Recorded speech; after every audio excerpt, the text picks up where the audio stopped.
We have put in place the leave of absence regime for people who are returning from mainland China outside of Hubei province. In fact, we started this as an advisory initially for certain groups. Later, we expanded it to all sectors and made it mandatory, and we have been enforcing this. And so far, it's been a regime that has been useful.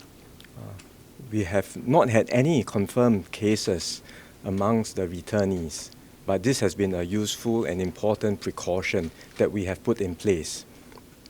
But now we are reassessing and looking at the situation, particularly what's happening in mainland China.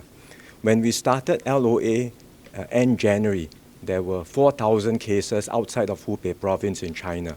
Now it has tripled to 12,000. So the number of cases continues to rise. At the same time, there are substantial number of Singaporeans, citizens, permanent residents, and long-term pass holders still in China. Right? I think at some point in time, they will want to come back to Singapore, especially after the Chinese New Year holidays. And there is a higher chance now that some of them will be infected with the virus. And that's why we have decided to introduce a new stay-at-home notice for all who are returning from China. This stay-at-home notice will be stricter than the LOA, than the leave of absence, in that we will require everyone coming back to stay at home throughout the 14-day period. So unlike the LOA, they will not be allowed to even leave their homes briefly at all. Right? They will have to stay at home strictly throughout the 14-day period, and we will apply this to all who are coming back. Singaporeans, permanent residents, long-term pass holders. We will issue them the notice when they arrive at the airport and then ensure that they immediately go back and they will comply with this new requirement. This will also cover all the workers with work permit holders or work pass holders who are returning. For these workers, we have said earlier that they already the employers are already required to seek prior approval from MUM before they return. Right? So that's already one check for such category of workers, the ones on work passes.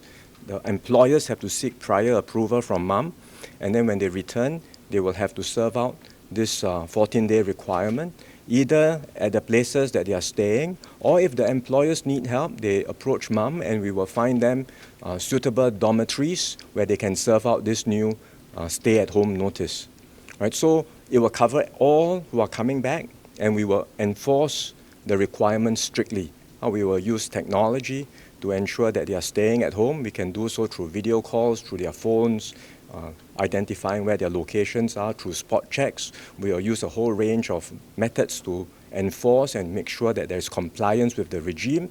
And we have already put in place some penalties, and we will ensure that the penalties are stricter. Right? So anyone who's on long-term pass that doesn't comply with the regime, we will revoke the passes. A Singaporean who doesn't comply with the regime, we will be able to prosecute under the Infectious Diseases Act. So the penalties will be in place, and we will ensure that there is strict compliance with this new notice. Essentially, what we are doing is, I think the approach we are taking is something that all of you would be familiar with. We put in place measures, but they are not static. We continuously reassess the situation and the risk, and then we update our measures progressively as and when it is necessary. So we believe this new update to introduce a stay-at-home notice is timely now. With the new stay-at-home notice, we will no longer be issuing any more leave of absence after this. Everything, for anyone coming back from China, we will issue the stay-at-home notice. And we think this is appropriate at this juncture.